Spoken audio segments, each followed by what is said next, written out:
2016 সালে পরীক্ষা দেন, চাকরি পান 2018 সালে। মালদার বার্লো গার্লস স্কুলে গ্রুপ ডি পদে চাকরি পান দক্ষিণ দিনাজপুরের বাসিন্দা ভেরোনিকা টুডু। আইসিডিএস কর্মী হিসেবে একসময় চাকরি করতেন। 15 বছর সেই চাকরি করার পর গ্রুপ ডি পদে চাকরির পরীক্ষা দেন। সফল হয়ে মালদার বার্লো গার্লস হাই স্কুলে চাকরি পান। আজ আচমকা চাকরি যাওয়ার খবরে কান্নায় ভেঙে পড়েছেন। স্বামী বেসরকারি স্কুলে পড়ান, 2 ছেলে মেয়ে, ব্যাংক লোন রয়েছে। কি করবেন এখন? মাথায় যেন তার আকাশ ভেঙে পড়েছে। আমি এটাকে অমানবিক রায় বলছি, তার কারণ এখানে সবাই কিন্তু টেন্টেড পারসন ছিল না। আমরা যারা স্বচ্ছ তারাও তার সাথে শাস্তি পাচ্ছি। এই রায়ে আমরা একদমই মেনে নিতে পারছি। এখান থেকে যেহেতু স্বচ্ছ কোনো রিপোর্ট যায়নি, 3 জনের 3টা রিপোর্ট গেছে, যার জন্যই হয়তো আমাদের সুপ্রিম কোর্ট এই রায়টা দিয়েছেন। কিন্তু তার মধ্যে আমরা যে সাফার হচ্ছি, আমাদের তো সবারই প্রত্যেকেরই সংসার আছে, চাকরির উপরে আমরা নির্ভরশীল ছিলাম। পরীক্ষায় বসতে হবে, তাছাড়া বিকল্প তো আর কিছু দেখতে পাচ্ছি না। সালটা 2023। আদালতের নির্দেশে চাকরি থেকে বরখাস্ত এসএসসি গ্রুপ ডি কর্মীদের 1911 জন। আর তাতে বিপাকে উত্তর 24 পরগনার বাগদার একটি স্কুল। 4র্থ শ্রেণীর কর্মীর অভাবে তাদের কাজ করতে হচ্ছে শিক্ষকদেরই। এমনকি স্কুলের শুরুতে ঘন্টা বাজানো থেকে ছুটির ঘন্টা পর্যন্ত বাজাতে হচ্ছে তাদের। একই অবস্থা বাঁকুড়ার স্কুলেও।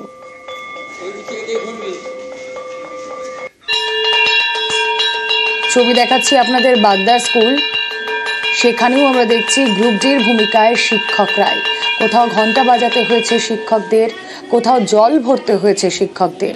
এই ছবি জেলার বিভিন্ন স্কুলে। আদালতের নির্দেশ আগেও চাপে কয়েকটি স্কুল।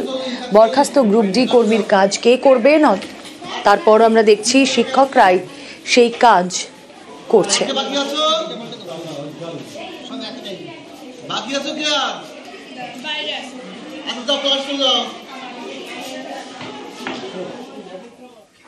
চাকরি বাতিলে নবান্ন অভিযানের হুঁশিয়ারি শুভেন্দু অধিকারীর। তার পাশাপাশি নাম না করে শুভেন্দু অধিকারীকে পাল্টা হুঁশিয়ারি মমতা বন্দ্যোপাধ্যায়ের।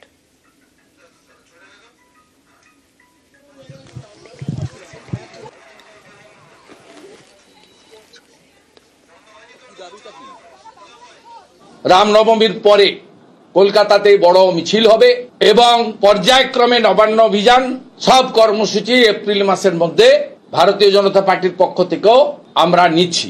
19,000 প্রায় যোগ্য শিক্ষক শিক্ষাকর্মীদের পাশে আমরা আছি। আমরাও কিন্তু রেকর্ড খুঁজে বার করব 2016তে তখন কারা কারা মন্ত্রী ছিলেন এবং কোনো একটা জেলা তো আমি জানি কিসের বিনিময়ে চাকরি হয়েছে। আমি খুঁজে দেখব, যদি কারো জানা থাকে তথ্য প্লিজ আমাকে দেবেন, আমার কাজে লাগবে। হাইকোর্টের নির্দেশ বহাল সুপ্রিম কোর্টে, রাজ্যকেই তো বাম বিজেপির।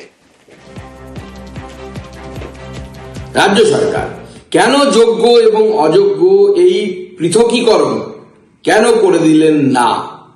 যদি আজকে যোগ্য এবং অযোগ্য এই পৃথকীকরণ মহামান্য আদালতের সামনে রাজ্য সরকার করে দিতেন, তাহলে পরে আজকে কিন্তু এই টোটাল 26,000 প্রায় 25,573 জন এদের কিন্তু চাকরি চলে যেত না।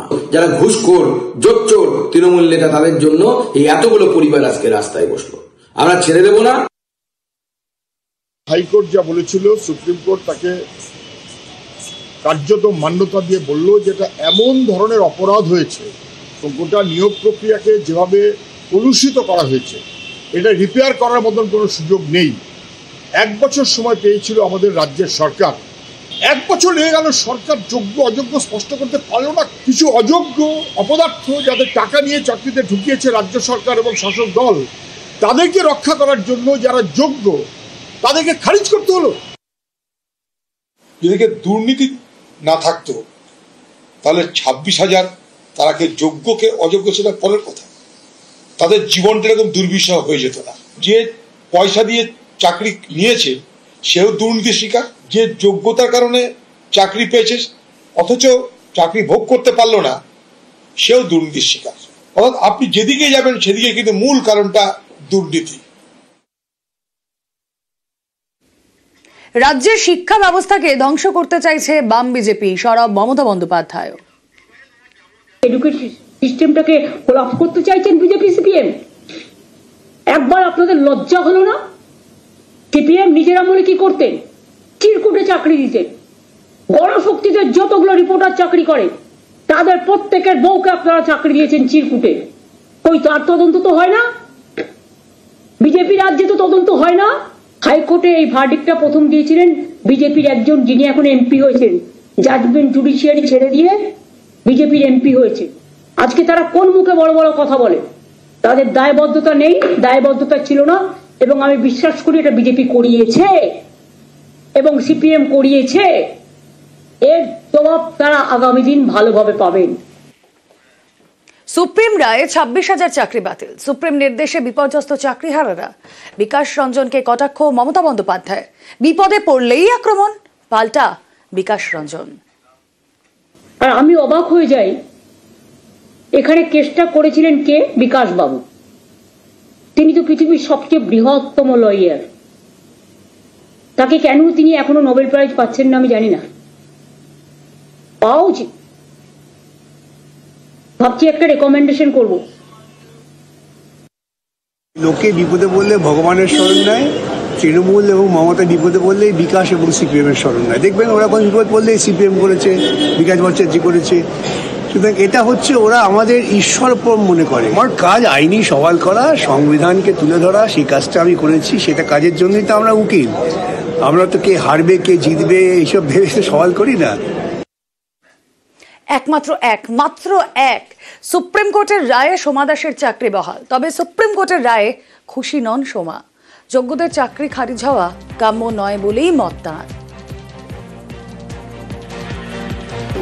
এই রায়টা সত্যি কখনোই কাম্য ছিল না, কারণ আমাদের প্রথম থেকেই দাবি ছিল, আমি যখন আন্দোলনের সঙ্গে যুক্ত ছিলাম তখন একটাই দাবি ছিল যে আমাদের যারা যোগ্য বঞ্চিত প্রার্থী তারা যেন আমরা চাকরি আমাদের ফিরে পাই, আর শিক্ষা ব্যবস্থাটাকে দুর্নীতিমুক্ত করতে হবে, কারণ আমরা ভুক্তভোগী ছিলাম। কিন্তু এটা কখনোই চাইনি যে যারা সঠিকভাবে যোগ্যতার পরীক্ষা দিয়ে যারা চাকরি পেয়েছে তারা তাদেরও চাকরিটা চলে যাবে এবং তাদের জীবনটা বিপন্ন হয়ে যাবে, এটা কখনোই চাইনি।